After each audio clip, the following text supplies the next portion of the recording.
by for Wyoming Hookin Huntin Outdoors with your host, Drew Kirby. Hey, this is Luke Combs. I am Morgan Wallen. I'm Riley Green. I'm Travis Denning. Hey, I'm Aaron Lewis. Hey, it's Luke Bryan. I'm Tim McGraw. What's up? This is Ian Munsick. Wyoming Hookin Huntin Outdoors. It's Wyoming Hookin Huntin Outdoors, and Janet Millick is with us again this weekend from Wyoming Game and Fish. And Janet, I'll tell you that there are some people that are up in arms about things right now, and there's really no reason for them to be upset about sage grouse hunting.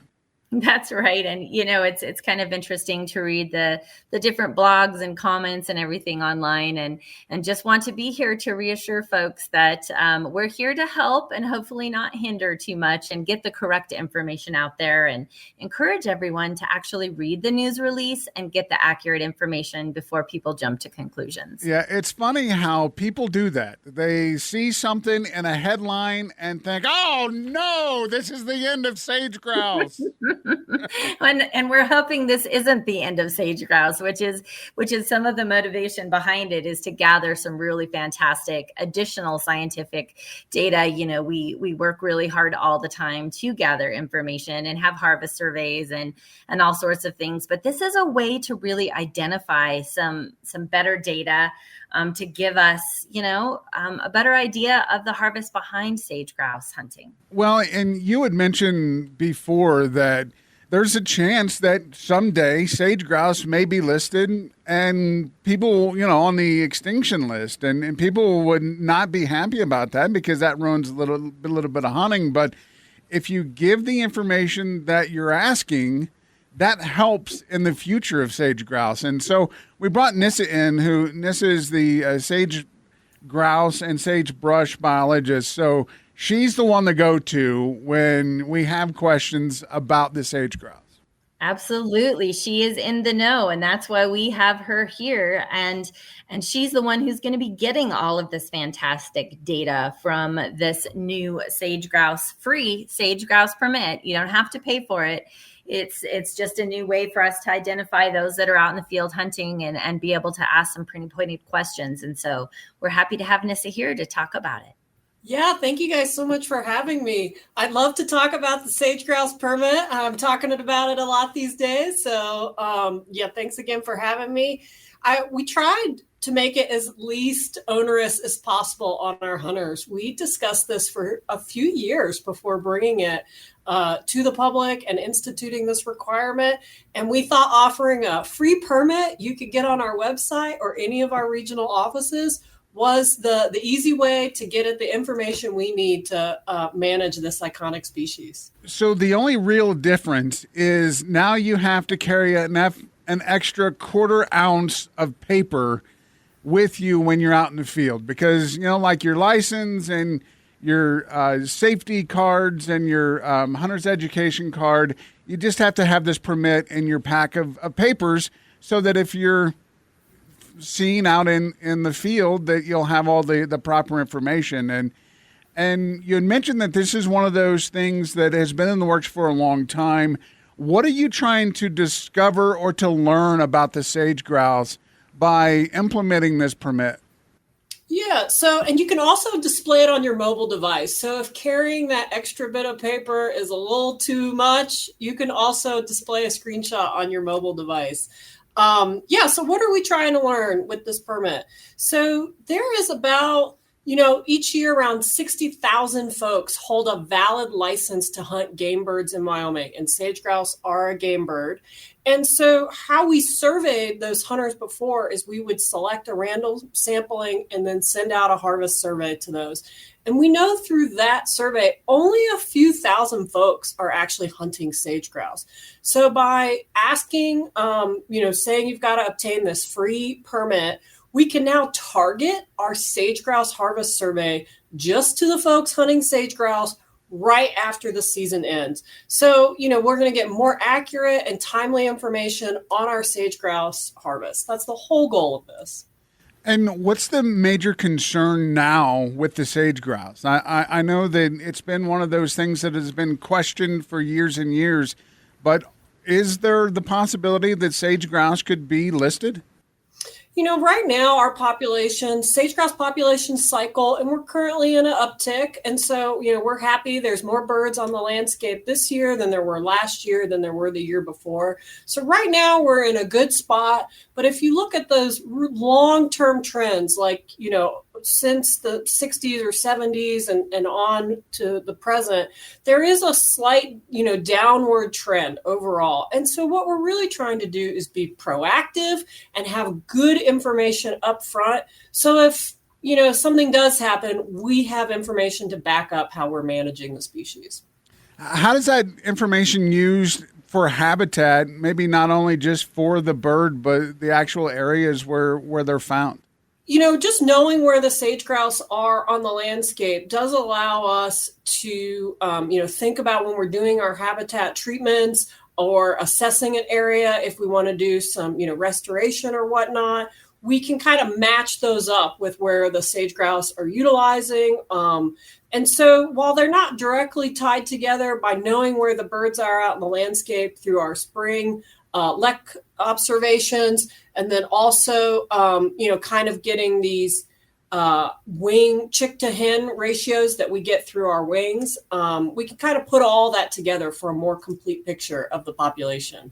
So really, people shouldn't be concerned because there's a permit. And I mentioned this in the open, that there were people that go right online and start raising concern that it's just another way for the government to make money, and it's absolutely free to get this. You just want to know who to send it to. There's nothing else behind it. Yeah, that you hit it right on the head. It is free. We can't make it any cheaper. You can't get cheaper than free. And we're trying to make it easy to get. And we just want to basically put a harvest survey in those hunters' hands right after the season ends. And, it actually may end up in the long run saving sportsman dollars because we don't have to spend it on as many people to send it to the small mammal, upland game harvest surveys and things that we do. We can maybe, decrease the number that we have to send out to get the response. And so in the long run, it might be better for sportsmen. So I'm looking down through the website, and people need to be up to date on regulations, and that's one of the great things that Wyoming Game and Fish Department has done, is gone through and really highlighted everything that someone needs to know. And I got to the part where it was upland game bird hunting seasons, sage grouse. Area 1 open September 21st through September 30th. 2, 3, and 4, nothing. People could kind of get concerned about that until they actually look at the hunt area maps. And there are 4 areas here, but there's one that covers 3/4 of the state. So it's not like the sage grouse are really being butted out all over the state like you may be concerned at. Yeah, you're totally correct. So Area 1 is, it's the Bighorn Basin, it's Western Wyoming, it's Central Wyoming, it's Southwest, South Central Wyoming. It's most of the state. Area 2, 3, and 4 are where we either have very low concentrations of sage grouse, so like the Jackson area, not great sage grouse hunting. Also, when you think of the land ownership up there, we're not really offering a lot of hunter opportunity. Northeast Wyoming, we did close that season starting last year. And, those populations, they're on the fringe of the range. The habitat is not as contiguous. And those birds are just not as robust as the birds in the rest of the state. And so we thought it was prudent to close that 3-day season. So that was a 3-day season, and now there's no season. But, the bag limit and the possession limit stayed the same as last year. So 2 sage grouse per day, 4 in possession, and it's still a wide swath of Wyoming is open for sage grouse hunting. When you guys get the research that you get, have you found that there's been more beneficial information from a certain part of the state in Hunt Area 1? Have you seen more information come from a certain region of Area 1? Wyoming, we've been really lucky. We have enjoyed a wide range of sage grouse research, going back 20, 25 years now. And so we have research from pretty much everywhere that we have sage grouse in Wyoming. And so that's through all these different research projects, we've really learned, Northeast Wyoming is very different than the rest of Wyoming. The Jackson population is different than the rest of, that central kind of Western population. And so through all of that research, we have learned that those different populations, we just need to look at them through a slightly different lens to make the best management choices for those birds. When folks are thinking about going out and doing some sage grouse hunting, they need to get this permit. What's the process to get it? Do they have to do anything extra? Yeah, so they just really need to go on our website or walk into a regional office. So the website, I'll walk through that. So when you kind of log into that dashboard, you're going to need, your sportsman's ID number, your login, obviously, and then it's under the stamps, in the stamp/permit section. So you'll go to that and you'll be able to obtain it pretty easy. I've watched a few people do it under 5 minutes when they've got all their information together. And if you walk into a regional office, you don't have to know any of that. You can just say, I want to hunt sage grouse, and our wonderful office managers will take care of you. So then will that be, I guess, a paper permit that they will print out? Yeah, so in the regional office, you will get a paper permit similar. It'll be on that. It's kind of green, like plasticky paper that all of our other stuff is printed on. It'll be on that. But if you go onto the dashboard through your either mobile device or your computer at home, you can either print the permit or you can take a screenshot of it or download a PDF to present it on your mobile device. So it really is so simple, so easy, and you're really contributing to the future of sage grouse here in Wyoming. And Nissa, we sure do appreciate the information. And I know that it's one of those things that when you start talking about permits that people get uptight and they get irritated by it, but it really isn't nothing to sweat at. Yeah, I appreciate that. You're totally right. We just want to get a harvest survey in the folks in their hand that are hunting sage grouse in a timely fashion. Very good. Well, it's coming up soon. Make sure to go to wgfd.wyo.gov. You can get all the information. Make sure you're up to date on all the restrictions and where you can and can't hunt and what you can and can hunt with. Janet, Nissa, guys, thanks a lot. Thanks, Drew. Thank you. It's Wyoming Hookin and Huntin Outdoors. And we are back. Now, of course, we were talking about sage grouse, and now we're on to the fact that deer hunting and antelope and elk all coming up here very soon. And Janet, the CWD mandatory testing is back in 2024. That's right. And, just like we were talking about with sage grouse, science and data is really important to us here in Game and Fish. And so once again, we're going to be working to collect a lot of that information on chronic wasting disease, or CWD, which is always a 100% fatal disease that infects the deer family. So, in Wyoming, that would be your mule deer, your white-tailed deer, your elk. And we've actually even confirmed it in one moose, I think in the early 2000s. And so those are the animals that we definitely want to test. We're not as concerned about, the pronghorn, which is lucky for us that it's still not jumping that species barrier. Well, we've talked about this a lot over the last couple of years because it's so important. And the more research we can get, the better off the herds are going to end up being in the future. And really, Game and Fish does a lot of work to make sure that the herds are healthy. Absolutely. And Game and Fish does monitoring and surveillance, like you said, every year. And so we have areas that we call focus areas, which are areas that we really are trying to get a minimum of 200 samples from. And then we have mandatory areas, and those are areas that are a little bit more difficult for us to get samples, whether it's because we issue a low number of licenses, whether it's because it's across a broad range of areas. Like it just depends. But those mandatory areas, as well as those focal areas, we really try to help people get us the sample. Again, this is to help us determine the health of the herd. What is the prevalence? So what is the degree that CWD is really kind of within this herd? And do we need to be taking any management actions? And so that requires a little bit of extra lift on the part of the hunter. And so we do try, again, to make this as easy as possible, like with check stations around that people can stop by, the regional office that people can bring their animal into. And we've always offered that people can pull their own lymph nodes and submit them. And we have found over the years that that is a super great ease for hunters. They're out hunting, they're in the backcountry, they can learn how to pull those lymph nodes and just bring those samples into us, and we can ship them down to the lab, or they can ship them to the lab themselves, whichever they find the easiest. So we're doing a fantastic training this Thursday, August 29th at 6:00 at the Wyoming Game and Fish Department in Casper. And we have been collecting roadkill all summer long. I know this sounds fantastic to people, but this is what we get to do.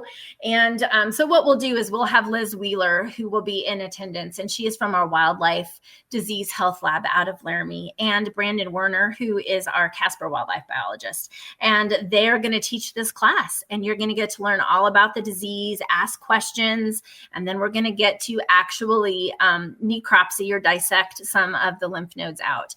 And take it from me, it's not as easy as you might think. There's lots of different samples in there. And I get ridiculed a little bit when I try to send in my elk lymph nodes and send in the wrong samples a little bit there. So we definitely want to make sure that people know what they're looking at, can grab the perfect samples and get those submitted. And no matter where you are in the state, if you want to come to this program, you can come and check it out. Absolutely. And also I encourage you to check around the state. A lot of the different regional offices will be doing these trainings. Not all, but many. And again, just because we're offering this training, don't forget we're always here to help. The regional offices will be open, as well as check stations around, head drop boxes, all sorts of things that we will be doing to collect CWD samples and help us determine the health of the herd. Very good. Get over there and check out the details, wgfd.wyo.gov. Thanks, Drew. It's Wyoming Hookin and Huntin Outdoors. Wyoming Hookin and Huntin Outdoors. It's Drew and Brian Woodward from Rocky Mountain Discount Sports. And Brian, we like to bring the show from lots of different places. We've been all over lake-wise. Now we're mountain-wise. We're mountain-wise because it's that time of season. We're having to get those bows sighted in real soon here. And I'll tell you that we've been having a lot of fun this year because it's been so busy, so fast. We've been so just balls to the wall on things that, one thing leads to another, and then we're already almost to fall, and that's kind of crazy. Yeah, we kind of talked about it that those of us that are outdoors people, we just kind of rotate our garage through the seasons, between ice fishing to open water to maybe some upland and maybe some mourning doves here coming up September 1st. And then, of course, archery season opened up August 15th for some critters in certain areas and pretty much be close to statewide here September 1st. It's fun to see so many people in the store. You go in and just to pick a couple things up or to look at something that maybe you want. And there's a lot of people roaming around because they're doing the exact same thing. And that's what's best about Rocky Mountain Discount Sports is when you go in the store, you know what you're going in for. Well, and if you don't know what you're going in for, a lot of times you get in there and you're like, oh, yeah, I need more replacement blades for my outdoor edge, So coolers have been a big thing that we've talked a lot about this year because this summer it was really hot. All summer long it was hot. So whether it's cold water or keeping your fish cold when you're taking them home. But now we're getting into the hunting months, and it's still hot, and it's going to be hot for the next couple of weeks. Yeah, and coolers are definitely an important aspect of this time of year because, it is so warm. And if you are to harvest an animal, you want to be able to get that animal cooled down as fast as possible so that none of that meat spoils. So having a good quality cooler, they say a processed elk will take like 120 quart cooler processed. So if you're going to debone an animal in the field, expect probably close to the same. So we've been kind of going through, and I know that you got one of the big grizzlies that people are buying for these ice baths that they're doing now. Right. But really, you've got all sizes from small, just day coolers all the way up. Yeah, on the grizzly side, we stock a bunch of the 165 quart, and that's really a good one if you're going to quarter an animal and you want to, throw a whole quarter into a cooler. And I haven't tried it myself, but I would guess just by looking at the size of it, you could probably get 2 or 3 quarters, of an elk in one of those 165s. So definitely, you maybe throw a couple milk jugs full of ice in there to pre-cool it, while you're out in the field. But then when you get back, that cooler is already going to be cooled down.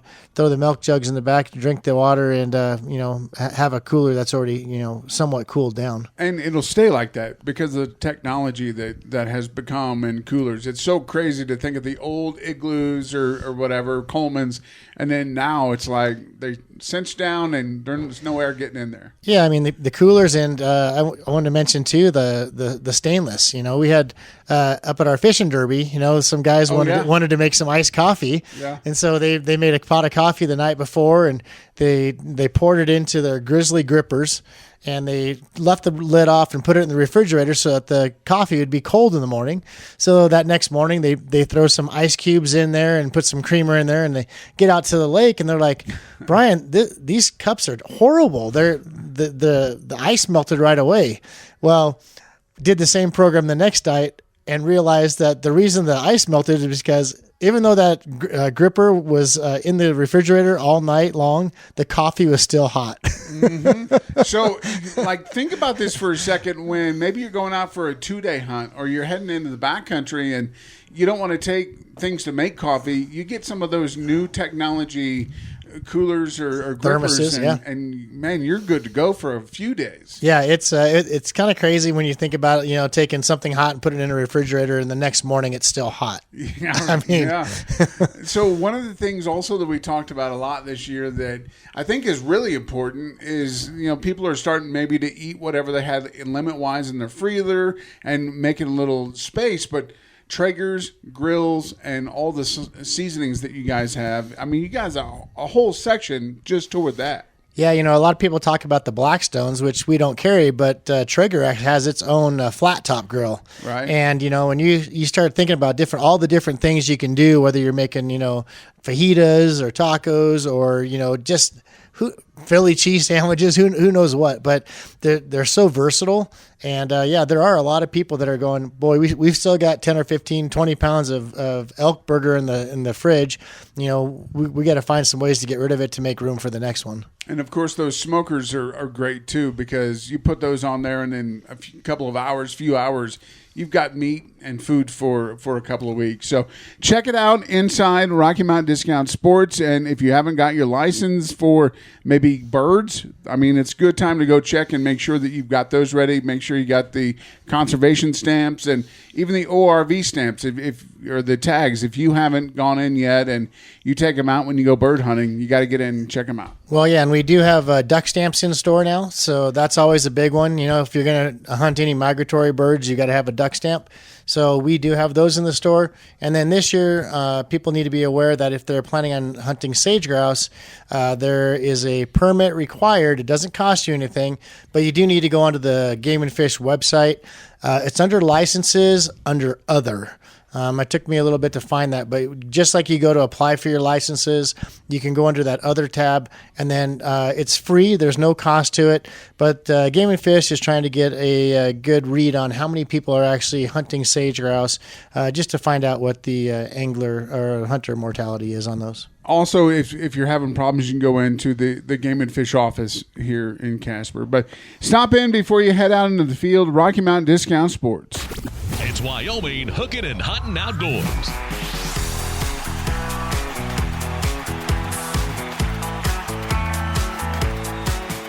Drew and Brian back, and we're spending some time up on Casper Mountain. Brian, you have a cabin up here, and it's quiet. You don't have a whole lot of people that'll come by. You don't have phone service here. I don't anyway. You may, but one thing we've done that I haven't done for a couple of years is sight in our bows.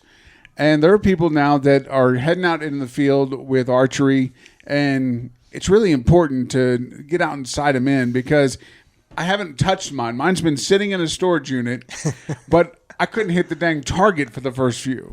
Right. Yeah. It's amazing. You think that the last time you used it, everything was fine, but maybe you got a little careless with it and threw it in the back of the truck and knocked the side around, or, whatever happened. And I was sighting in the Raven today, and I just changed my string. So that definitely changed my string speed, which, tends to, for me, was making me shoot a little bit high. So it's good to get out there. It's really the only ethical way to be a hunter, and to get out there and sight in your rifle or your bow, just to make sure that you're going to have the best opportunity to kill the animal that you're trying to harvest. So we worked for, I don't know, half hour, 45 minutes, just to kind of get the base on where we were shooting.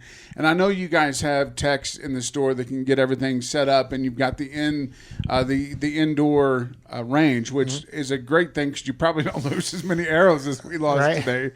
But it's so important that if you're going out to hunt in the field, like you're going to go out and you're going to archery hunt this year, and you haven't done that for a couple of years. So you really have to get your game up, because if you've fallen off, it's tough to get back. Well, and if nothing else, just gauging your distance, you and I are walking it out, and I'm like, all right, range me. And I'm like, that's got to be 60. He's like, nope, it's only 40. Yeah. So, just getting out in the field and actually kind of visually learning what your distances are, because I think just with anything, whether you're rifle hunting or archery hunting, the distance is the biggest factor. Of course, you're going to probably carry a rangefinder, but if it's like you and me, we pull our rangefinder out for the first time and batteries are dead.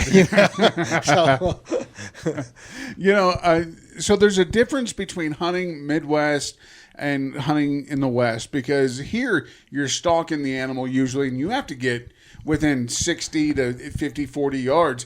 In the Midwest, which you're going to do a hunt out there, it's a little different. They're like, oh, you may shoot one 10 to 50 yards. Right. So, to come out and practice and be good at all those levels, you might think, 10 yards, that's an easy shot.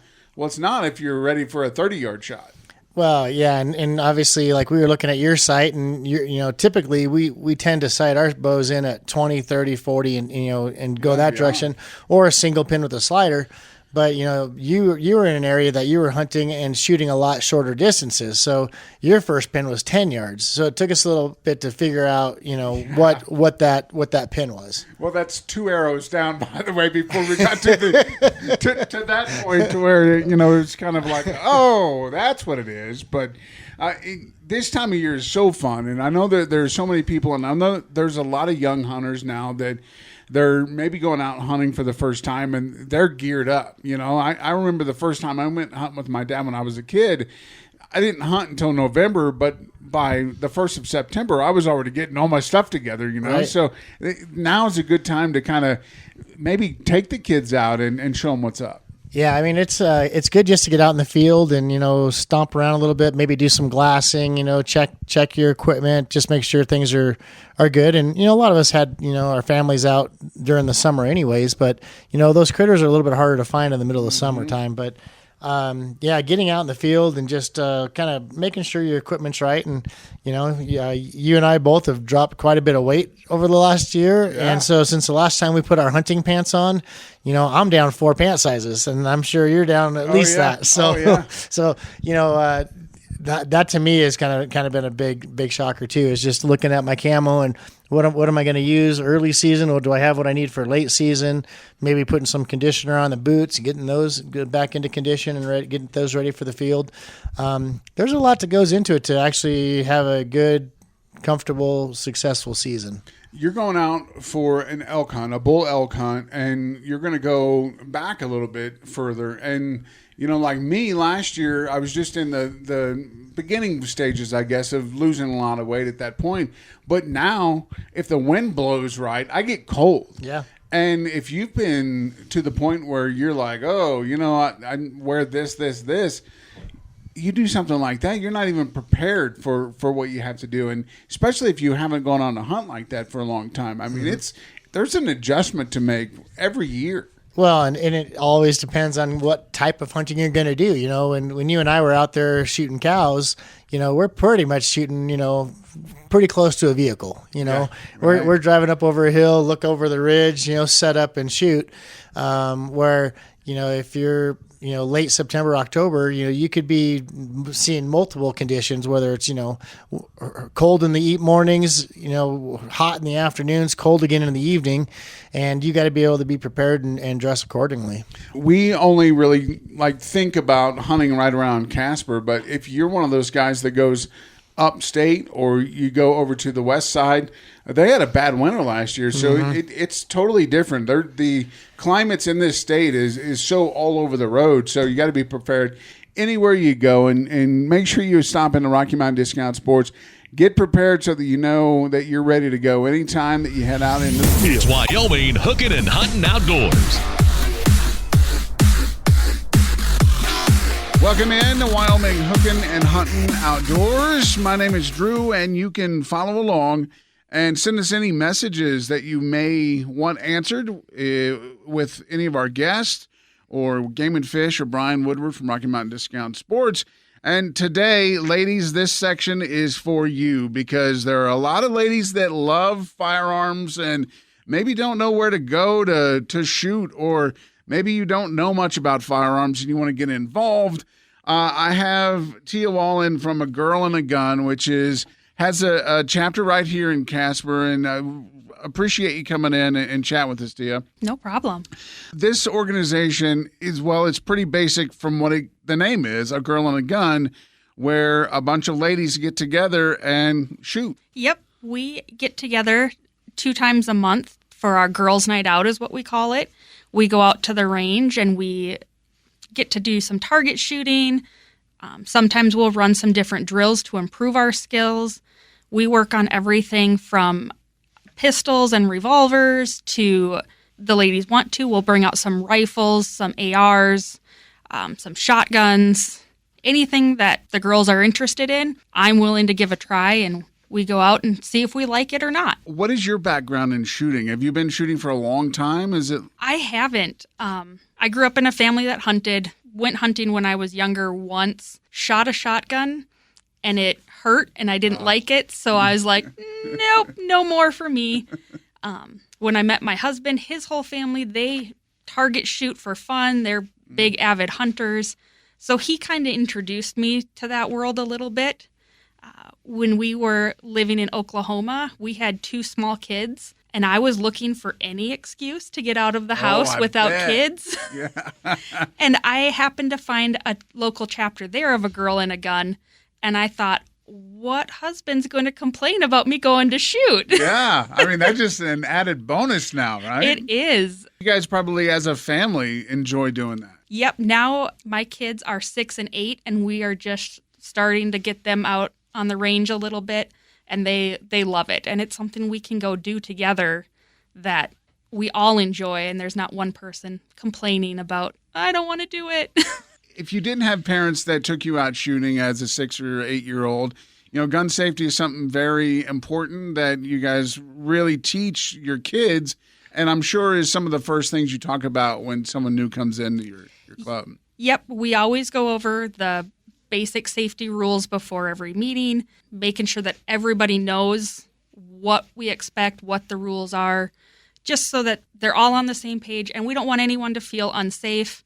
I've had a few ladies show up and they just watch the first few times because they're nervous. They've never touched a gun. Oh, yeah. They've never been around it. I don't require anyone to shoot if they don't want to. I encourage them to come out and learn at least how to check and see if a gun is loaded. So if they come across one, they know what to do, and then know how to safely empty it if they do find a loaded gun somewhere. That's one of the things that I think worries a lot of people is I have friends that, you know, ladies that they're like, I kind of want to learn how to shoot, but I'm scared of the gun. Mm-hmm. Well, if you lay that gun on the table, it's not going to do anything to you. Right. So as long as you're using safety measures and precautions, you'll be fine. Yep. In the wintertime, because I don't enjoy the cold, I'm not a cold weather lover at all, we'll meet indoors and they're called dry fire exercises. So there's no ammunition at all. Mm-hmm. And we learn sometimes how to break the gun down completely. Sometimes we'll just learn how to pull the trigger in a nice, smooth way. I have some training tools that with some CO2 cartridges, you can still feel the recoil and the slide come back. So you can get used to that feeling without having to worry about where a bullet is going to end up. Right. And being confident is a big part of shooting. It is. Learning how to shoot and being part of this A Girl in a Gun community has really made me feel a lot more confident. I'm confident in my ability to take care of myself, to defend myself and my kids if we go somewhere, to defend my home. I'm not worried about, oh no, what if something happens? I have a plan, and A Girl in a Gun has helped me get to a point where I'm confident in that plan. How many members do you have here in the Casper area now? I currently have 10 members on my roster. Some of them are from out of town because we have 4 chapters in Wyoming, but we're all spread out pretty far. And I have 7 women who show up on a fairly regular basis. When you guys show up, and I'm sure that you've seen from the beginning of when you all got together to now, the confidence boost that a lot of these ladies have had and maybe the lack of fear. Out of my 7 women who show up on a regular basis, only 2 had ever fired a pistol before they came. Now all 7, they all have their own pistols. They make better groupings on their targets than I do sometimes. One of the things I really love is how much our women are willing to share what they know and what they've learned. If a woman doesn't have a pistol the first time she comes, I always bring a whole bunch of different ones for them to look at, see the different sizes. My gals are great too. They have different pistols than I do, so they'll let people look at theirs, shoot theirs a couple times if they're interested, just to see what you like, because guns aren't a one-size-fits-all. Right. And it takes a while to figure out what you like and don't like about each one. And in Wyoming, where guns are so prominent, and lots of guns live in the state of Wyoming. As a matter of fact, there are more guns here than there are people. Yes. I assume now that you guys are really into the shooting and the firearms that some ladies may go spend $800 on a pair of shoes, but you would much rather maybe check out a new firearm. For me, it took me a while. My husband, bless his soul, he offered advice that sometimes I took and sometimes I didn't. But we went through probably 6 or 7 different pistols before I found one I really, really like, that fits me well, that meets all the different needs I have. I have one pistol that I use for defensive type shooting in classes. That's something that I could carry on me every day. And then I have another one that I'm setting up to do some competition shooting, because that's a whole different gamut. Right. And so at our Girl in a Gun meetings, we can kind of tailor it too for what your interests are. If somebody's really into competition, we can work on dialing in so that they're hitting that bullseye every single time.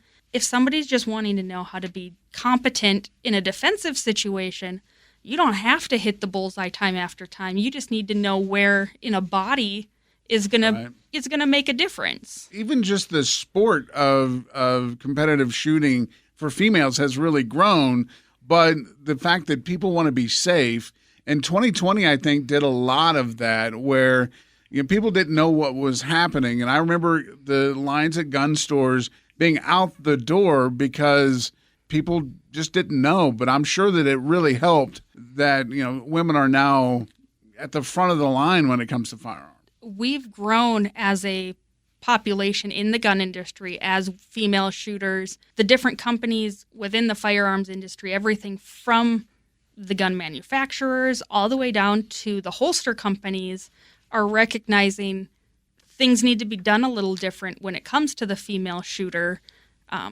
What works for a man to holster a gun and carry on his side doesn't necessarily work for a woman, just the way our bodies are built. Right. So you have different companies like Filster, who's out of Minnesota. They've made a whole new holster that works great for appendix carry, which a lot of men have gone to now as well. But for women, it works because we've got kind of some soft, squishy middles, and it's a lot easier to carry and conceal a gun in a squishy part than on maybe your hips that there's a bone there and you can't push it in anywhere. It's hard to hide that gun hanging out on the side. Well, it sounds like a fantastic program. A Girl and a Gun, go to girlandagun.org, and you can find the Casper, Wyoming chapter and become a member. And how often? You said 2 times a month, but is it like the same night every week of the month? Or Yep, we meet on Monday nights. It's usually the second and fourth Monday of the month. In the summertime, sometimes we have to wiggle those dates a little bit because of travel, and sometimes the range does have events going on. They're kind enough that they gift us a membership out there, so we don't have to pay a membership fee or a range fee when we go out there every night. That's great. Now, what is entailed to become a member? Is it a long process, or is it pretty short? It's pretty short. If you go online, there's a section up at the top of the website that says become a member. You fill that out. It's $50 for the year. For all the benefits you get with that is amazing. We get a lot of vendor discounts from companies like Walther, from Cold War Concealment, which is a holster company. They give us discounts that we have on our vendors page.